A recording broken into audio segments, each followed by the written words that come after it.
Hello बच्चों, मैं स्मिता बिजलवान स्वागत करती हूँ आपका आईसीटी वर्चुअल क्लासरूम में। और आज हम पढ़ने जा रहे हैं क्लास 11 केमिस्ट्री का चैप्टर हाइड्रोकार्बन। ये चैप्टर हम पहले स्टार्ट कर चुके थे। वहाँ पर हम एल्कीन्स एंड एल्केन्स का प्रिपरेशन मेथड, ठीक है, उनके physical properties, chemical properties, isomerism, फिर वहाँ पर जो प्रोजेक्शंस होते हैं जैसे न्यूमैन प्रोजेक्शन हमने पढ़ा, सॉहर्स प्रोजेक्शन पढ़ लिया था वहाँ पर। तो ये सारी चीजें हमने पढ़ ली थी। अब हम पढ़ रहे थे एल्काइंस के बारे में। एल्काइंस का हम नोमेनक्लेचर, आइसोमेरिज्म हम पढ़ चुके हैं। अब आगे आज हम पढ़ेंगे एल्काइंस के प्रिपरेशन मेथड्स। चलिए आगे बढ़ते हैं। लास्ट लेक्चर में हमने आइसोमेरिज्म पढ़ा था कि एल्काइल में जो है किस तरीके के आइसोमेरिज्म होते हैं। यहाँ पर हमने दो तरीके के आइसोमेरिज्म पढ़े, ठीक। एक हमारा था चेन आइसोमेरिज्म और एक पोजीशन आइसोमेरिज्म। अब पहले आइसोमेरिज्म क्या होता है, आइसोमर्स क्या होते हैं। आइसोमेरिज्म या आइसोमर्स यानी कि जहां पर हमारा फॉर्मूला तो सेम होता है, मॉलिक्यूलर फॉर्मूला तो सेम होता है, लेकिन जो हमारा स्ट्रक्चर होता है वो क्या होता है, डिफरेंट होता है, ठीक। जैसे कि हम यहाँ पर देख पा रहे हैं दोनों ही क्या है, C5H8 है, ठीक है, दोनों ही क्या है, C5H8 है, ठीक है। तो अब यहाँ पर देख पा रहे हैं हम, यहाँ पर पेंट वन आइन बन रहा है, ठीक, जबकि यहाँ पर क्या बन रहा है, यहाँ पर अलग ही बन रहा है ना। यहाँ पर एक दो तीन चार, चार कार्बन की चेन है, थर्ड कार्बन पे क्या है, मिथाइल है ना। तो यहाँ पर क्या है, दोनों का क्या है, फॉर्मूला तो सेम है लेकिन स्ट्रक्चर अलग अलग है। ये तो आइसोमेरिज्म की बात हो गई। लेकिन अब चेन आइसोमेरिज्म यानी कि यहाँ पर फॉर्मूला सेम है लेकिन डिफरेंस कहाँ पर है, डिफरेंस है चेन में। अब हम चेन देख पा रहे हैं, यहाँ पर हमारे पास है 5 कार्बन की चेन, जबकि यहाँ पर हमारे पास है 4 कार्बन की चेन और एक में एक सब्स्टिट्यूट भी लगा हुआ है, ठीक। तो जब चेन में डिफरेंस है तो उसे कहा जाएगा चेन आइसोमेरिज्म। अगर यहाँ पर आगे जब हम बढ़ते हैं, यहाँ पर हम क्या देख पा रहे हैं कि दोनों का मॉलिक्यूलर फॉर्मूला तो सेम है, C4H6, यहाँ पर भी C4H6, लेकिन यहाँ पर क्या डिफरेंस है, यहाँ पर भी देखो चेन तो 4 कार्बन की ही चेन है, 4 कार्बन नहीं है। यहाँ पर डिफरेंस क्या है, ट्रिपल बॉन्ड की जो पोजीशन है उसमें डिफरेंस है। देखो ट्रिपल बॉन्ड की जो पोजीशन है ये 1 पे है और यहाँ पर 2 पे है, दोनों में क्या डिफरेंस है, ये ब्यूट 1 आइन है, ये ब्यूट 2 आइन है, हो गया। यहाँ पर जो पोजीशन है वहां पर डिफरेंस है। इन्हें क्या कहा जाएगा, इन्हें पोजीशन आइसोमेरिज्म कहा जाएगा, ठीक। Clear, chain isomerism, position isomerism अच्छे से समझ में आ गया होगा। वैसे तो हम इसको पढ़ चुके थे, अब हमने इसका जो है रिविजन भी कर दिया है। अब आगे बढ़ते हैं, प्रिपरेशन ऑफ एल्काइन। अब एल्काइन का प्रिपरेशन हम कैसे करते हैं, देखो पहला मेथड जो बहुत ही इंपॉर्टेंट मेथड है वो है कैल्शियम कार्बाइड। कैल्शियम कार्बाइड की हम वाटर के साथ रिएक्शन कराते हैं तो हमारा एल्काइन और कैल्शियम हाइड्रोक्साइड हमें मिलता है। जैसे कि देख पा रहे हैं कि ये रहा कैल्शियम कार्बाइड का रिएक्शन हमने वाटर के साथ किया, तो देखो हमें एल्काइन मिला यहाँ पर और साथ में कैल्शियम हाइड्रोक्साइड हमें यहाँ पर मिल रहा है। ये बहुत ही इजी रिएक्शन है। यहाँ पर लिखा है एसिटिलीन इज प्रिपेयर्ड, यहाँ पर एसिटिलीन हम प्रिपेयर करें in the laboratory as well as in industrial scale. तो एसिटिलीन जो है लैबोरेटरी में और इंडस्ट्रियल स्केल दोनों जगह में क्या करते हैं, प्रिपेयर करते हैं। कैसे, by the action of water and calcium carbide. Water यानी कि जल और कैल्शियम कार्बाइड के साथ रिएक्शन करके जो है हमारा एल्काइन और calcium carbide required for this purpose is obtained by heating calcium oxide from limestone and coke in an electric furnace at 2275 Kelvin, ठीक। यानी कि जो कैल्शियम कार्बाइड हमें यहाँ के लिए चाहिए वो हमें कैसे बनाते हैं, देखो वो हम कैसे बनाते हैं, CaCO3 की हम रिएक्शन कराएंगे इन प्रेजेंस ऑफ हीट, फिर हमें मिलेगा CaO और CO2, ठीक।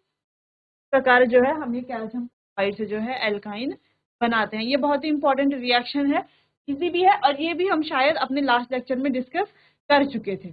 अब आप इसे नोट कर लीजिए, फिर हम आगे बढ़ेंगे। जो सेकंड हमारा इंपॉर्टेंट मेथड है कि विसिनल डाइहैलाइड से कैसे हम जो है एल्काइंस को प्रिपेयर करते हैं। आप ये नोट कर लीजिए पहले। अच्छा, जो CaC2 है यानी कि जो कैल्शियम कार्बाइड है वो हमें कैसे मिलता है, वो हमें कैसे मिलता है, देखो जब हम कैल्शियम CaCO3 रिएक्शन कराते हैं हीट के साथ। ठीक, तो हमें क्या मिलता है, CaO प्लस CO2, ये हमें मिलता है।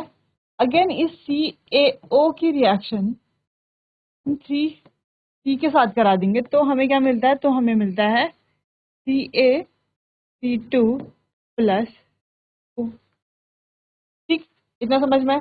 अब ये जो CaC2 है की रिएक्शन करा देंगे हम वाटर के साथ, तो हमें क्या मिलेगा, हमें मिलेगा CaOH होल ट्वाइस, साथ में मिलेगा हमें H3 triple bond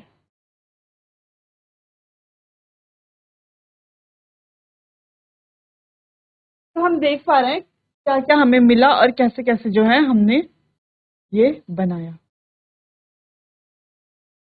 calcium hydroxide और हमारा मेन हम पर बनाएंगे वो है एल्काइन,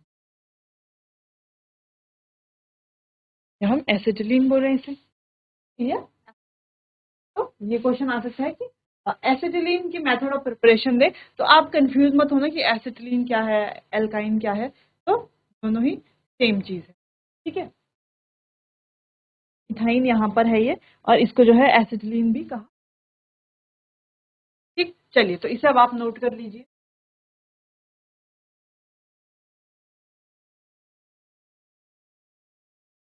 चलिए आगे बढ़ते हैं। अगला मेथड है फ्रॉम विसिनल डाइहैलाइड। विसिनल डाइहैलाइड से हम कैसे प्रिपेयर करते हैं। अच्छा, एल्केन्स में और एल्कीन्स में हमने विसिनल डाइहैलाइड के बारे में पढ़ा था, कैसे जो है हम विसिनल डाइहैलाइड को प्रिपेयर करते हैं और कैसे जो है हम विसिनल डाइहैलाइड से प्रिपेयर करते हैं। ठीक, दोनों चीजों में अंतर क्या है और दोनों चीजें हमने अच्छे से पढ़ी थी, कैसे हम जो विसिनल डाइहैलाइड को प्रिपेयर करते हैं और कैसे हम विसिनल डाइहैलाइड से प्रिपेयर करते हैं जो हमारे एल्काइंस सॉरी एल्कीन्स होते हैं। ठीक, चलिए अब यहाँ पर एल्काइंस के प्रिपरेशन मेथड में भी ये बहुत इंपॉर्टेंट रोल प्ले करता है। ठीक, चलिए तो पढ़ते हैं। Vicinal dihalide on treatment with alcoholic potassium hydroxide. तो पोटेशियम एल्कोहलिक पोटेशियम हाइड्रोक्साइड यानी कि KOH अंडरगो डिहाइड्रोहेलोजिनेशन। डिहाइड्रोहेलोजिनेशन जाएगा यानी कि यहाँ से जो है हेलोजन और हाइड्रोजन दोनों ही क्या हो जाएंगे, हट जाएंगे, रिमूव हो जाएंगे। One molecule of hydrogen halide is eliminated to form alkenyl halide. अच्छा, एक मॉलिक्यूल को हाइड्रोजन हेलाइड को जब हम एलिमिनेट कर देंगे फिर हमारा क्या बनेगा, alkenyl halide. With on treatment with sodamide gives alkyne. तो उसका जो है सोडामाइड के साथ जब हम रिएक्शन करेंगे तो हमें क्या मिलेगा, एल्काइन मिलेगा। अब कैसे मिलेगा देखो, सबसे पहले हम ब्यूटीन लिया, Br2 के साथ रिएक्शन कराया तो हमारा विसिनल डाइहैलाइड हमें मिल गया, है ना, यानी कि दोनों पे क्या हो गया, डबल बॉन्ड ब्रेक हो गया और दोनों पे क्या आ गया, हमारा क्या आ गया, ब्रोमीन आ गया। देखो ऐसे तो हुआ, ये वाला बॉन्ड जो है वो ब्रेक हुआ, यहाँ पर ब्रोमीन, यहाँ पर ब्रोमीन आ गया, ये हुआ। ठीक, अब एल्कोहलिक KOH के साथ जब हम रिएक्शन कराएंगे यहाँ पर तो क्या होगा, देखो यहाँ पर क्या बता रहे हैं, जब हम एल्कोहलिक KOH का रिएक्शन कराएंगे तो डिहाइड्रोहेलोजिनेशन यहाँ पर होगा, यानी कि एक हाइड्रोजन और हेलोजन हमारा यहाँ से हट जाएगा, तो हो गया हमारा वन ब्रोमो वन ब्यूटीन यहाँ से बन गया। ठीक, बन गया, तो समझ में आया। ठीक, अब इसकी रिएक्शन हमने कराई सोडामाइड से NaNH2 के साथ। जब NaNH2 के साथ रिएक्शन कराएंगे तो क्या हो जाएगा हमारा, ये ब्रोमीन यहाँ से हट जाएगा और यहाँ पे आ जाएगा हमारा ट्रिपल बॉन्ड और बन गया हमारा ब्यूटाइन। ठीक, समझ में आया। इसको और अच्छे से अभी समझेंगे, पहले आप इसे नोट कर लीजिए फिर इसको जो है मैं थोड़ा इसी वे में समझ।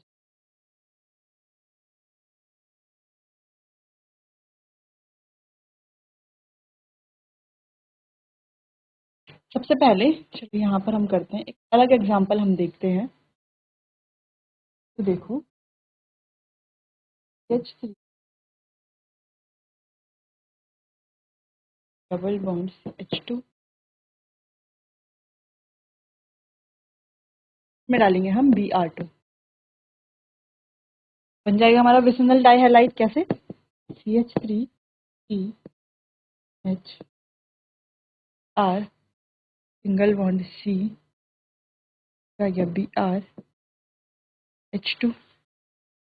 ठीक, यहाँ तक समझ में आया होगा। ठीक, अब हम इसमें डाल रहे हैं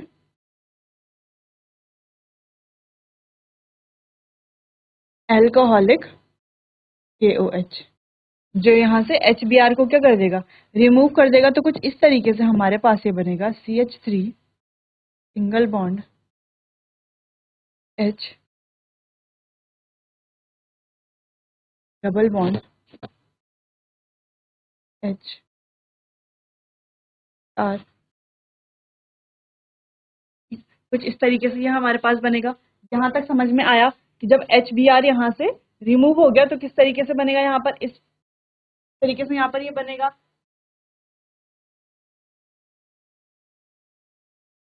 ठीक, चलो अब इसमें हम डालेंगे NaNH2।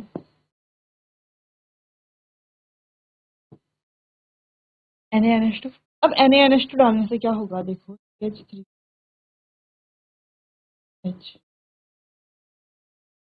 डबल बॉन्ड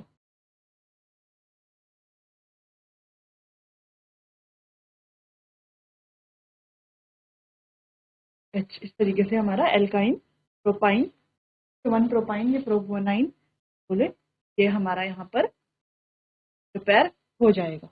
ठीक, समझ में आया इतना? चलिए इसको नोट कर लीजिए। अगर अभी समझ नहीं आया तो आप मुझसे पूछ सकते हैं। चलिए नोट कर लीजिए।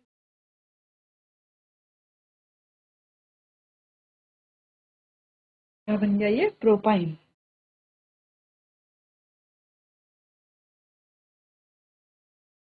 इसको भी, इसका नाम भी लिख सकते हो आप 1 ब्रोमो 1 ब्यूटीन या ब्यूट 1 इन। ठीक, तभी लिख सकते हैं कि 1,2 डाइब्रोमो प्रोपेन, पेन है ना ये, प्रोपीन, प्रोप 1 इन या प्रोप।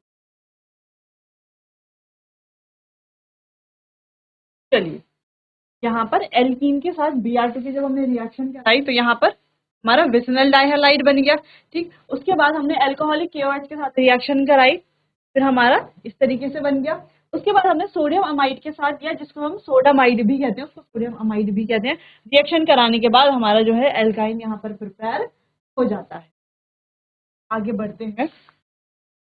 अब आगे हमारे पास फिजिकल प्रॉपर्टीज ऑफ एल्काइन। अब एल्काइन की क्या फिजिकल प्रॉपर्टीज होती हैं, यानी कि इसके क्या भौतिक गुण होते हैं।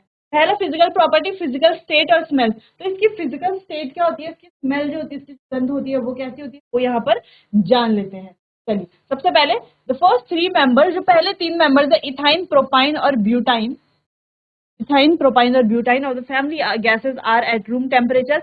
ये क्या होती है, ये क्या है हमारी, ये सारी हमारी गैसेस हैं। जो इथाइन है, प्रोपाइन है, ब्यूटाइन है, ये क्या है, सारी गैसेस हैं। और क्या है, कब है गैसेस, रूम टेम्परेचर पे। फिर बाकी की जो 8 है वो क्या है, हमारी लिक्विड है। द नेक्स्ट 8 है वो क्या है, लिक्विड है।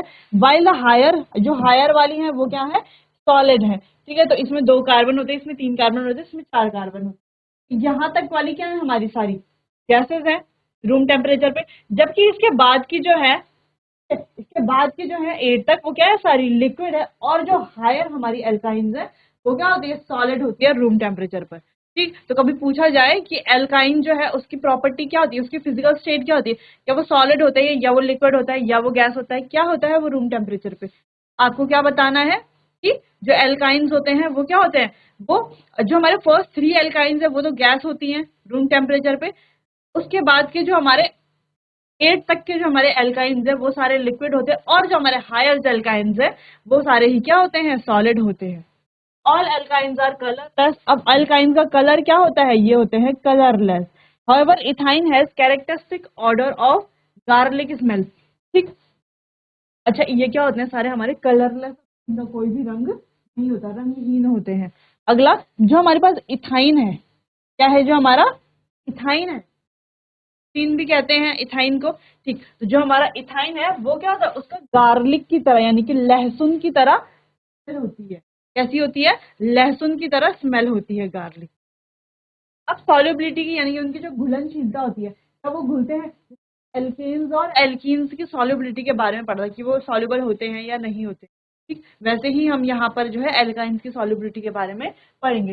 Alkynes are weakly polar in nature, तो ये क्या है, बहुत कम पोलर है, क्या है, बहुत कम पोलर है। They are lighter than water and immiscible with water, अब ये क्या है, पानी से भी हल्के होते हैं, ठीक, but are soluble in organic solvent such as petroleum, ether, carbon tetrachloride और बेंजीन। अच्छा, लेकिन ये क्या है, जो हमारे ये होते हैं, हमारे सॉल्युबल होते हैं, क्या होते हैं, सॉल्युबल होते हैं, घुलनशील होते हैं, विलेय होते हैं, विलेय होते हैं, इसमें होते हैं विलेय, जो हमारे ऑर्गेनिक सॉल्वेंट जैसे कार्बन टेट्राक्लोराइड, CCl4, उसके अलावा बेंजीन होता है, या पेट्रोलियम ईथर, जो हमारे पास, ये सारे ही क्या है, सॉल्वेंट है। इनमें क्या होता है, ये इसमें ऑर्गेनिक सॉल्वेंट में ये क्या होते हैं, सॉल्युबल होते हैं, ठीक, साथ सॉल्युबल, ये घुलनशील होते हैं, लेकिन सिर्फ ऑर्गेनिक सॉल्वेंट के साथ। तो आप फिजिकल स्टेट और स्मेल के बारे में लिख लीजिए, और फिर सॉल्युबिलिटी के बारे में आप लिख लीजिए, और इंपॉर्टेंट पॉइंट करके लिख देना, सॉल्युबल होते हैं लेकिन ऑर्गेनिक सॉल्वेंट में, और ऑर्गेनिक सॉल्वेंट के आप एग्जांपल लिख लेना, जो CCl4 लेना, ठीक, पेट्रोलियम ईथर आप लिख सकते हैं। चलिए इसे नोट करते हैं।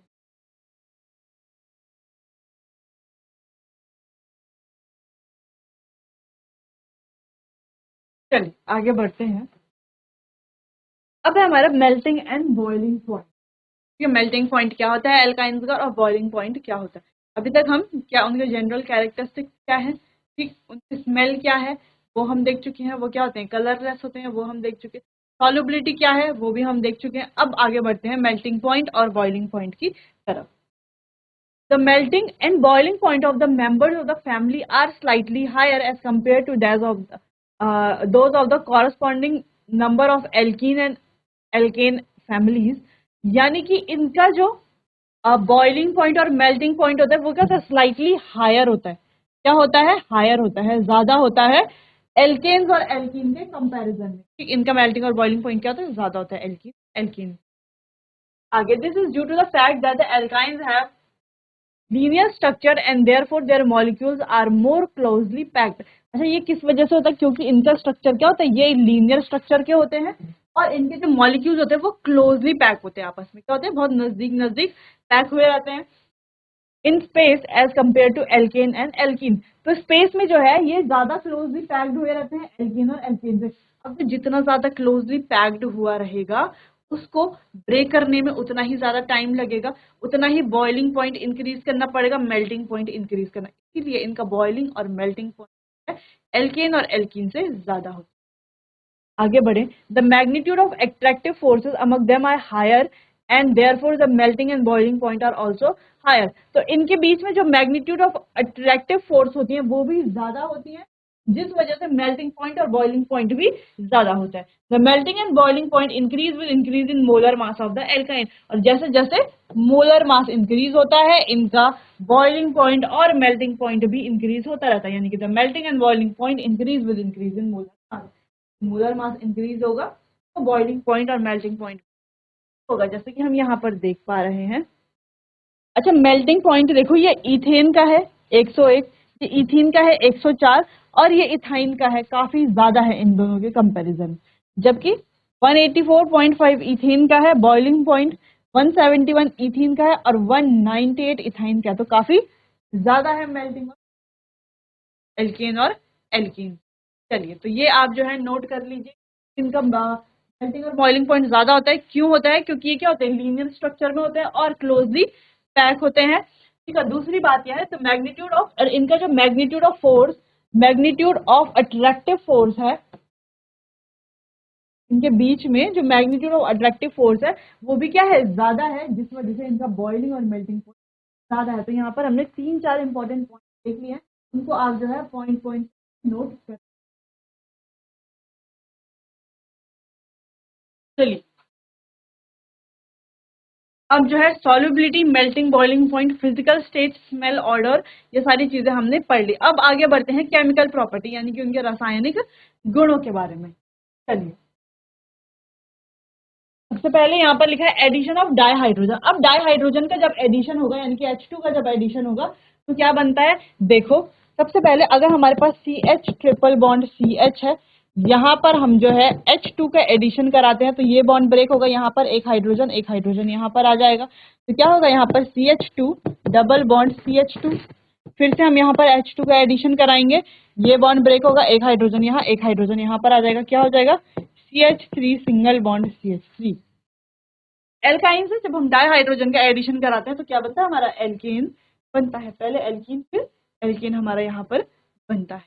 ठीक, क्या हो रहा है, ये बॉन्ड ब्रेक होगा, यहाँ पर एक हाइड्रोजन यहाँ पर जुड़ जाएगा और एक हाइड्रोजन यहाँ पर जुड़ जाएगा। ठीक, तो क्या बन गया, ये CH2 डबल बॉन्ड, ठीक, CH2 डबल बॉन्ड। अब फिर से हम डाई हाइड्रोजन का एडिशन कराएंगे तो एक हाइड्रोजन हमारा यहाँ पर आ जाएगा और एक हाइड्रोजन यहाँ पर आ जाएगा, ये बॉन्ड हो जाएगा ब्रेक, तो क्या आ जाएगा, यहाँ पे आ जाएगा सिंगल बॉन्ड, और यहाँ पर CH2 तो पहले से था, एक और H यहाँ पर आ गया CH3, तरीके से हम इसे करते हैं, तो वही यहाँ पर लिखा हुआ है, ज्यादा आपको टेंशन नहीं लेनी। Alkynes react readily with the hydrogen in the presence of finally dividend. अच्छा, ये जो रिएक्शन होती है किसके प्रेजेंस में हो रही है, ये कैटलिस्ट आपको याद रखना है कि निकेल प्लैटिनम पैलेडियम, ठीक है, निकेल या तो प्लैटिनम या पैलेडियम, इन कैटलिस्ट के प्रेजेंस में ये रिएक्शन होती है, और जब भी एल्काइन में H2 का क्या होगा, एडिशन होगा, तो आपको क्या देखने को मिलेगा, एल्केन आपको यहाँ पर देखने को मिलेगा। ठीक, कैसे मिलेगा ये हम पढ़ लिया, इसको जो है हाइड्रोजनेशन भी कहा जाता है। तो कभी आपको लिखने के लिए आ सकता है कि write a brief account on hydrogenation या write a brief account about hydrogenation with example, तो एग्जांपल हाइड्रोजनेशन में आप ये लिख सकते हैं और एग्जांपल आप इस तरीके से लिख सकते हैं। चलिए, तो अब आप समझ गए होंगे अच्छे से, अगर आपको समझ कहीं पर भी नहीं आता तो आप मुझसे पूछ सकते हैं। चलिए, अब आप इसे नोट कर लीजिए।